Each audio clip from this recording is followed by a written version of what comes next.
Dans One Piece, les fruits du démon sont des fruits légendaires qui donnent des pouvoirs très spécifiques à ceux qui les mangent. Et parmi tous ceux qui existent, celui qu'on va aborder aujourd'hui est sans doute le plus destructeur de tout l'univers de l'anime, le Gura no Mi. Ce fruit offre à son possesseur un pouvoir de chaos et de destruction au bout de ses doigts, celui de créer des tremblements de terre aussi impressionnants que puissants. Et ce, à un tel point qu'on décrit ce fruit comme pouvant détruire le monde. Ce qui me fait me poser quelques questions. Dans la réalité, à quel point un tel pouvoir peut-il être destructeur? Est-ce qu'un tremblement de terre peut détruire une planète entière? Et comment autant de dégâts pourraient être causés sur Terre? Mesdames et messieurs, bienvenue dans ce nouvel épisode de Science vs Pop Culture. Aujourd'hui, je vous propose de découvrir le pouvoir de Barbe Blanche. En vrai, ça donne quoi? Majid sur la poire fondue, j'espère que vous allez bien et que vous êtes prêts pour de nouvelles connaissances. C'est parti. Alors déjà, pour se donner une idée plus précise de comment fonctionne le Gura no Mi, il faudrait faire un rapide retour sur le fonctionnement des tremblements de terre. Et sans trop entrer dans les détails, il existe plusieurs scénarios dans lesquels un tremblement de terre pourrait se déclencher, comme lorsqu'un volcan entre en éruption par exemple. Mais quand on parle de tremblement de terre, on fait plus souvent référence au déplacement des plaques tectoniques. Sans se faire un cours d'SVT, en gros, la Terre est un énorme puzzle composé de plusieurs plaques encastrées les unes aux autres et qui parfois se superposent. Le truc, c'est que ces plaques sont loin d'être lisses. Et avec toute sa rugosité, la plaque inférieure va venir forcer le passage sur la plaque supérieure, qui n'aura d'autre choix que de se déformer sous la pression qui s'accumulera jusqu'au moment où toute l'énergie accumulée a tordu la croûte terrestre à un point qu'elle s'est rompue d'un seul coup. Un tremblement de terre est né. Alors maintenant qu'on sait ça, on comprend à quel point le pouvoir de Barbe Blanche peut être destructeur. Et malgré quelques rares fois où il s'est légèrement emporté en risquant de tuer tout son équipage et lui-même au passage, il semblerait qu'il ait plutôt envie d'éviter de causer trop de dégâts. Et c'est justement à ça qu'on voit à quel point Barbe Blanche maîtrise son pouvoir. Une bulle de séisme qui tient de façon un peu magique autour de son poing, ce qui permet aussi bien de se défendre que de l'utiliser comme attaque puissante, mais de façon très ciblée et ce sans causer autant de dégâts collatéraux que le ferait un tremblement de terre normal. Alors la puissance de cette attaque varie beaucoup selon le bon vouloir de Barbe Blanche, mais pour se rendre compte de ce que pourraient ressentir les malheureuses victimes, il faut comprendre que l'épicentre est le point à la surface à partir duquel on estime la puissance d'un tremblement de terre. Et pourtant, ce n'est pas le point le plus puissant. Pour le trouver, il faudrait se rendre à plusieurs dizaines de kilomètres sous terre, là où les vibrations les plus destructrices prennent naissance, l'hypocentre. Des ondes hyper puissantes qui perdent légèrement en intensité au fur et à mesure qu'elles remontent à la surface, et qu'on appelle épicentre. Une attaque de Barbe Blanche sur le sol serait alors encore plus dévastatrice qu'un tremblement de terre naturel, puisque c'est carrément l'hypocentre qui serait ramené à la surface avec toute son intensité. Si ce pouvoir est entre de mauvaises mains, on imagine alors un peu les dégâts qu'il pourrait causer sur Terre. Mais justement, à quel point ce pouvoir est destructeur? Dans l'anime, c'est nul autre que l'amiral commandant en chef Sengoku qui déclare que Barbe Blanche tient entre ses mains le pouvoir de détruire le monde. Wow, alors je veux bien que ce pouvoir soit destructeur, mais détruire le monde, c'est affirmer que ce pouvoir cache une puissance d'un tout autre niveau et bien supérieure à tout ce qu'on a vu jusqu'ici. Et pour estimer ça, je vous propose de jeter un rapide coup d'œil sur l'échelle de Richter. L'échelle de Richter, c'est une des échelles de référence pour mesurer l'intensité d'un tremblement de terre. Cette échelle est logarithmique, ce qui dans ce cas veut dire que pour chaque point atteint, la puissance du tremblement de terre est d'environ 31,6 fois plus puissant. En d'autres termes, un tremblement de terre de niveau 1 serait environ 32 fois moins puissant qu'un niveau 2, et un niveau 3 serait 1000 fois plus puissant qu'un niveau 1. Et bien que certains tremblements de terre peuvent atteindre des puissances phénoménales, il y a un maximum qui ne peut pas être dépassé pour ce type précis de catastrophe. Et la raison est simple, la puissance d'un tremblement de terre dépend de la longueur de la faille créée. Plus elle est longue, plus puissant sera le tremblement de terre. Et à ce jour, il n'existe aucune faille connue qui puisse causer un tremblement de terre de niveau 10 ou plus. Sans parler du fait que pour qu'un tremblement de terre soit assez puissant pour détruire le monde, comme celui de Barbe Blanche, il faudrait qu'il ait une magnitude non pas de 10, mais de 20, ce qui est plus de 32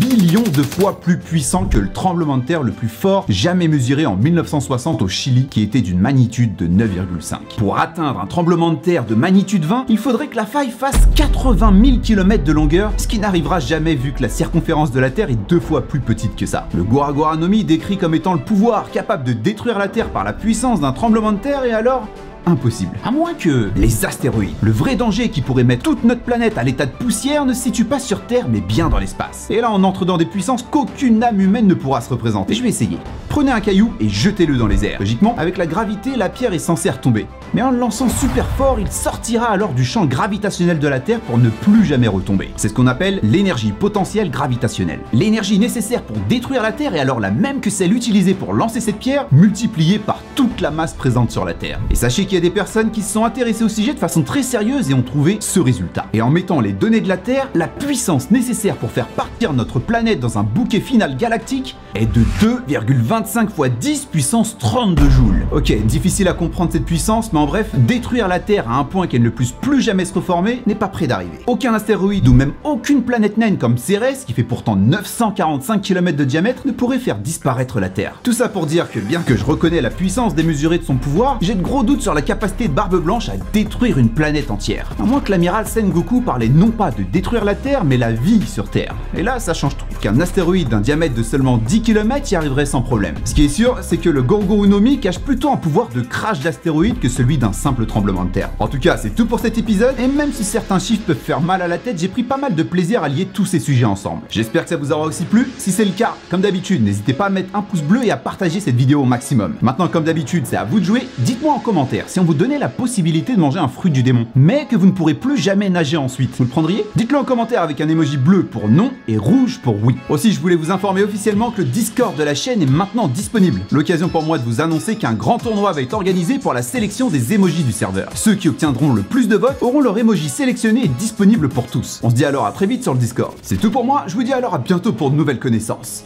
Peace.